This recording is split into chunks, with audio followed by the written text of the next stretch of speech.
Hello, this is Valeria Rivera here, and today I'll be explaining more about IDEA, which is the Individual with Disabilities Education Act, and the IEP process, which is the Individualized Education Program. Now, in order to learn more about IDEA, it is very important to know that the Individuals with Disability Education Act was enacted by the Congress in 1975 and has been revised in 2004. Now, this law guides how state, school district, and public agencies provide early intervention, special education, and related services to children with disabilities. The purpose of IDEA is to ensure that all children with disabilities are provided with a free, appropriate public education, also known as FAPE, and that means at no cost for parents. To ensure that the rights of children with disabilities and their parents are protected, to assist state, local education agencies, and federal agencies to provide for the education of all children with disabilities, and to assess and ensure the effectiveness of efforts to educate children with disabilities. Now,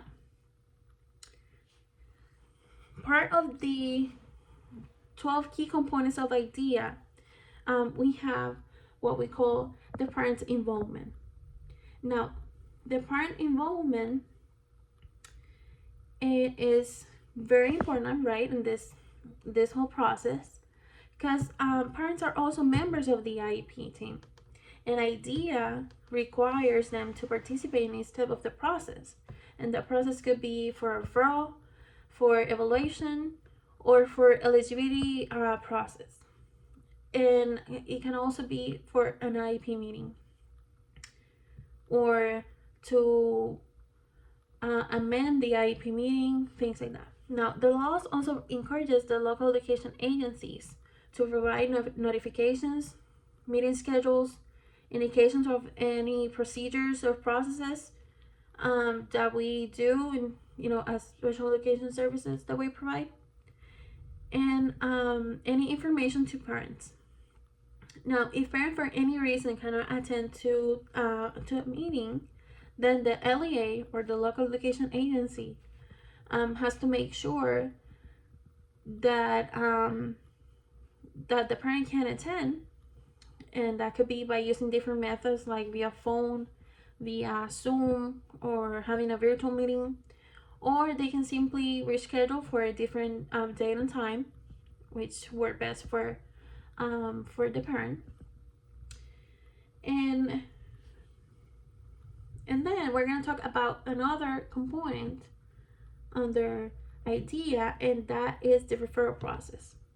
Now, if your child is between ages of 3 to 5 years old, and you as a parent suspect that your child needs special education services, then you can start the referral process by letting the local education agency know that you would like your child to be evaluated to determine if they're eligible for special education related services under one of the IDEA disability categories. Now, there are 13 disability categories under IDEA, and I can give you a few examples. Your child could either be eligible under autism spectrum disorder, or specific learning disability, or under other health impairment, or emotional behavior disturbance, etc. Those are a few examples.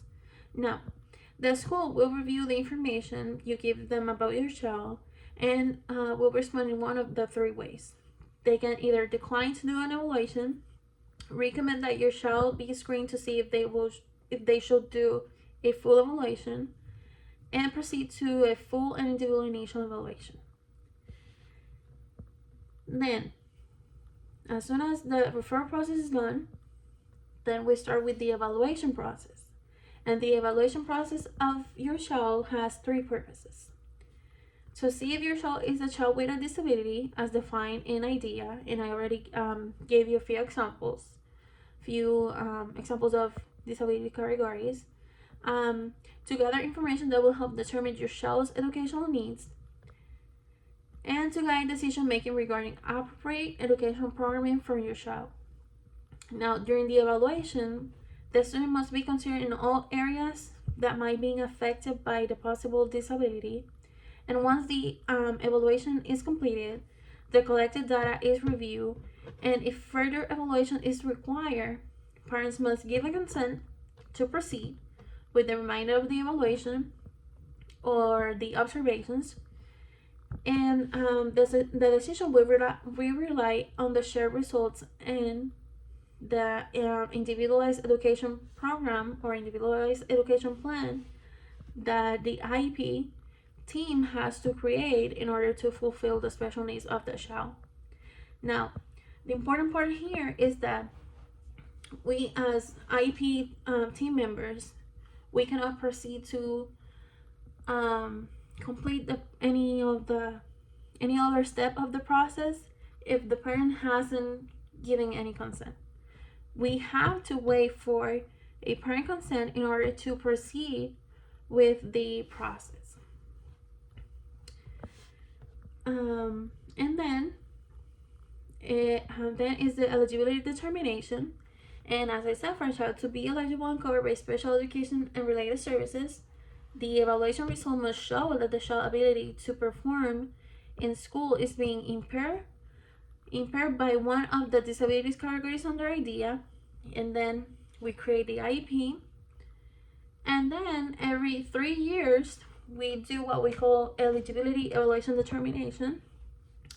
That is made to verify that student remain eligible for special education related services. Okay. Now, we've been talking a lot about individualized education program, but some of us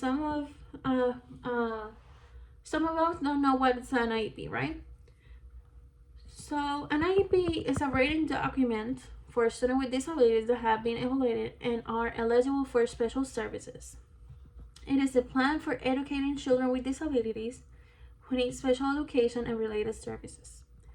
Now, the IEP has different components, which are the students' present levels and academic performance, the special education related services statements, special factors, for example, if your child needs any assistive technology, or if it needs transportation services, or it needs braille, or needs services because it's deaf or hard of hearing, things like that.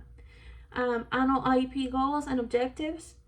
It also includes the schedule of services, instructional accommodations and modifications, and the least restrictive environment considerations. Now, the information included in each one of these components will ensure that your child or the special education student receive a free, appropriate public education, that means at no cost for parents, in a least restrictive environment, which is the same as the general education setting or the general education classroom.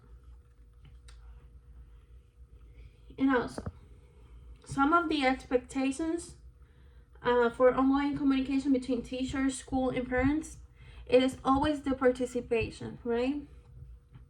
It is always that we between all the IEP members exists a confidence that when something is happening with your child or something is happening with the student, we can have the confidence to share, right, and try to get some solutions or other maybe services that we can provide, or other techniques or strategies that we can use with the student in order to make them